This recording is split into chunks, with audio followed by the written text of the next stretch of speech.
Bien, on va donc parler tout de suite de l'article qui s'appelle Answer Set Programming Primer, qui a été écrit par Thomas Heiter, Giovanbattista Gianni et Thomas Krenwallner. Donc l'idée, c'est vraiment de découvrir ASP, ce que c'est et toutes les problématiques associées. Et il semblerait que cet article-là soit un bon article pour commencer. Voilà, donc c'est un article qui a donné lieu à un cours d'une école d'été, de l'école d'été Reasoning Web, en 2009. On va lire, je vais vous lire, je vais traduire en français, à la volée, alors ça sera traduit comme ça pourra, et puis on verra bien comment on avance. Donc résumé. Alors l'Answer Set Programming est un problème déclaratif, est un paradigme qui permet de résoudre des problèmes exprimés déclarativement. Il est ancré dans la programmation logique et dans le raisonnement non monotone. L'Answer Set Programming a reçu une attention croissante durant les dernières années. Cet article est une introduction gentille au sujet.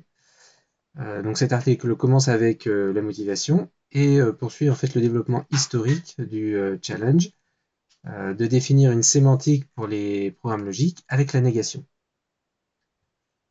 Il regarde les programmes positifs,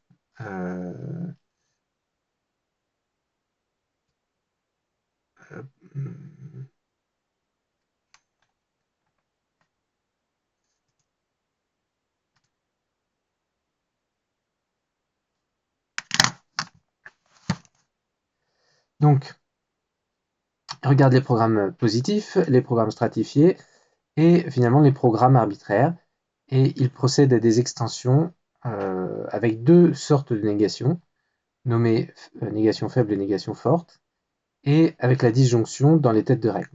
Donc la seconde partie considère alors le paradigme ASP lui-même et décrit l'idée basique qu'il y a derrière ce paradigme. Il montre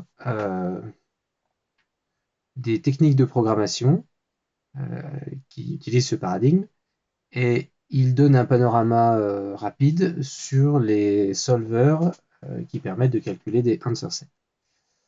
Donc les solvers associés à l'Answer Set Programming. La troisième partie est dédiée à l'utilisation de l'Answer Set Programming dans le contexte du web sémantique et présente des formalismes et mentionne certaines applications dans ce domaine. L'article se conclut avec des problèmes de recherche concernant ASP, des problèmes qui sont des problèmes en cours ou potentiellement des questions à venir. Donc tout ça évidemment par rapport à la date de l'article qui est de 2009. Pardon. Alors l'introduction. Donc depuis quelques années, l'Answer Set Programming a émergé comme un paradigme de résolution de problèmes déclaratif qui prend ses racines dans la programmation logique et dans le raisonnement non monotone. Cette manière particulière de programmer, dans un langage qui est parfois appelé AnsProlog ou simplement Aprolog, est bien adaptée à la modélisation et à la résolution automatique de problèmes qui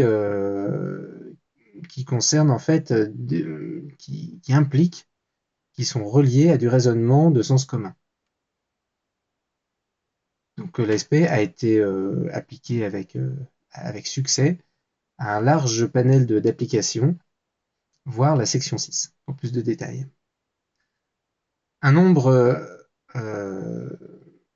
d'extensions au langage cœur de l'ASP ont été développées, et ces extensions oui, alors par contre, le cœur du langage ASP, lui, est développé dans le papier séminal de Gelfond et Lifshitz. Et donc, ces extensions ont résulté en le langage, en Sprolog, et toute la famille des langages associés.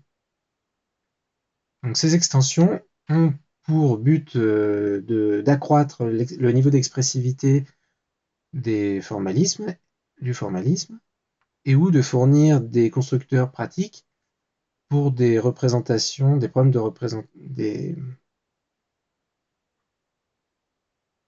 des représentations de problèmes spécifiques par rapport à une application. Donc, voir par exemple la référence numéro 9 pour un point de vue sur un panorama sur ces extensions. Donc, l'idée basique d'ASP, c'est quoi? C'est de décrire les spécifications d'un problème par le biais d'un programme logique non monotone. Donc, les solutions aux instances d'un tel problème seront représentées par les modèles intentionnels du programme, qu'on appelle donc les answer sets, donc les ensembles de réponses, aussi les modèles stables. Donc des règles et des contraintes, les règles et les contraintes qui décrivent le problème et ses solutions possibles, plus qu'un algorithme concret, sont en fait les éléments de base d'un tel programme ou des programmes qui sont exprimés en ASP. Donc un tel encodage de problème peut alors être donné en entrée à un solver de answer set qui calcule une ou de multiples ensembles de réponses du programme, à partir desquelles les solutions du problème peuvent être facilement extraites. Voyons maintenant donc un exemple qui motive un peu cette approche-là, en considérant le jeu populaire Sudoku. Donc c'est l'exemple 1. Donc dans sa version originale, un problème de Sudoku consiste en un tableau qui a 81 cases arrangées dans une grille, qui est elle-même divisée en 9 sous-tableaux, les blocs ou les régions, de taille égale, qui ont chacune 9 champs à l'intérieur, 9 sous-cases à l'intérieur. C'est ce qu'on voit ici là dans la figure 1. La configuration du jeu initial possède quelques entrées qui sont remplies avec des nombres entre 1 et 9. Et donc la question, à partir de cette configuration initiale, donc là on peut voir sur la figure 1 qu'on a donc 9 grands carrés qui sont chacun constitués de 9 petits carrés, et la configuration initiale remplit un certain nombre de carrés avec des chiffres de 1 à 9. Et il va falloir trouver les autres chiffres pour les cases qui sont pour l'instant vides, eux aussi de 1 à 9 en fonction d'un certain nombre de contraintes. Donc la question est maintenant de savoir si le tableau peut être complété de telle façon à ce que chaque ligne et chaque colonne contiennent tous les chiffres de 1 à 9 exactement une fois. Et en plus, il faut que chaque bloc, donc chaque gros carré de 9 petits carrés, contienne aussi tous les nombres de 1 à 9. Donc par exemple ici sur la première ligne, il faudrait qu'on ait tous les nombres de 1 à 9, les chiffres de 1 à 9, et puis ça pareil pour toutes les lignes, pour toutes les colonnes pareil, et puis pour tous les gros carrés, pareil, il faut qu'on ait tous les chiffres de 1 à 9. Donc un exemple de solution de grille complétée pour ce problème-là est montré ici. On voit bien si par exemple on prend la deuxième ligne, on a 1, 2, 3, 4, 5, 6, 7, 8, 9, on a bien tous les chiffres. Et si on prend le carré du milieu, le gros carré du milieu, on a 1, 2, 3, 4, 5, 6, 7, 8, 9, on a bien aussi tous les chiffres de 1 à 9.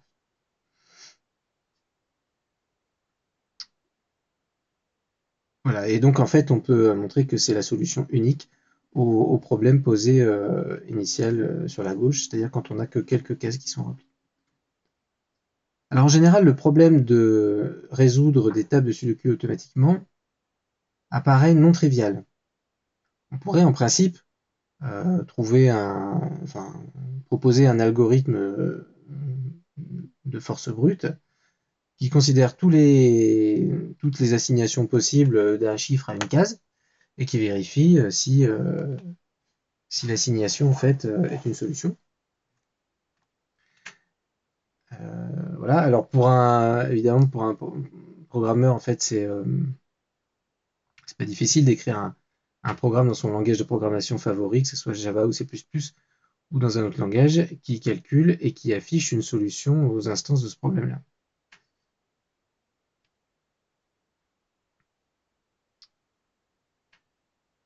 Alors, dans une approche traditionnelle qui va être consommatrice, enfin qui va prendre du temps, qui va prendre un certain temps, un programmeur humain reçoit une spécification informelle d'un problème, tel que le sudoku, et il doit manuellement convertir en fait cette formalisation, cette spécification informelle en un code impératif qui est capable de résoudre des instances du problème. Ça, c'est le boulot du programmeur qui crée des programmes qui résolvent des problèmes.